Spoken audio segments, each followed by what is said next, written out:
ഒരു ശസ്ത്രക്രിയ ഉപകരണം വയറ്റി കുടുങ്ങിയെന്ന് വിചാരിച്ച് രോഗിക്ക് വലിയ പ്രത്യാഘാതമൊന്നും ഉണ്ടാകാൻ പോണില്ല. ഇനിയിപ്പോൾ അതൊരു 50 കൊല്ലം അവിടെ കിടന്നാലും ഒരു കുഴപ്പമില്ല. എന്ത് നിസ്സാരമായിട്ടാണല്ലേ പറയുന്നത്. ഇതവരുടെ കുടുംബത്തിലെ ആർക്കെങ്കിലും ആണ് സംഭവിച്ചെങ്കിൽ ഇങ്ങനെ പറയാമായിരുന്നോ? പോട്ടെ, ഏതെങ്കിലും പ്രമുഖർക്കാണ് സംഭവിച്ചെങ്കിൽ ഇങ്ങനെ പറയാമായിരുന്നോ? ഒരിക്കലുമില്ല. അവരൊരു പാവപ്പെട്ട രോഗിയായതുകൊണ്ടല്ലേ ഇത്ര നിസ്സാരവൽക്കരിക്കുന്നത്. രോഗികൾക്കും അവകാശങ്ങളുണ്ട്, അത് മറക്കരുത്.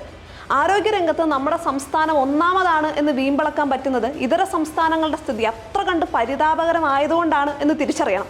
മരുന്നില്ല, ഡോക്ടർമാരില്ല, ശസ്ത്രക്രിയ ഉപകരണങ്ങളില്ല, ശസ്ത്രക്രിയ ഡേറ്റ് നീട്ടിവെക്കുന്നു, ഗുരുതരമായ ചികിത്സാ പിഴവുകൾ ആവർത്തിക്കുന്നു, ശുചിത്വം ഇല്ല, കൈക്കൂലി, അഴിമതി, പിൻവാതിൽ നിയമനം, ഇതൊന്നും ആരോപണങ്ങളല്ല.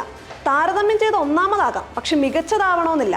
ശസ്ത്രക്രിയക്കിടെ മറന്നുവെച്ച ഉപകരണവുമായിട്ട് വേദനയോടെ കഴിയുന്ന യുവതിയും ന്യായമായ ആവശ്യങ്ങൾക്ക് വേണ്ടി സമരം ചെയ്യുന്ന ഡോക്ടർമാരൊക്കെ ഈ ആഴ്ചത്തെ മാത്രം കാഴ്ചയാണ്. പരസ്യത്തിൽ ഒന്നാമത് എന്ന് പറയുന്നത് ആത്മവിശ്വാസം നൽകിയേക്കാം, പക്ഷെ രഹസ്യത്തിൽ പോലും മികച്ചത് എന്ന് പറയുന്നത് നമ്മെ അലസരാക്കുകയും രോഗികളുടെ ആരോഗ്യത്തിന് ഹാനികരമാവുകയും ചെയ്യും.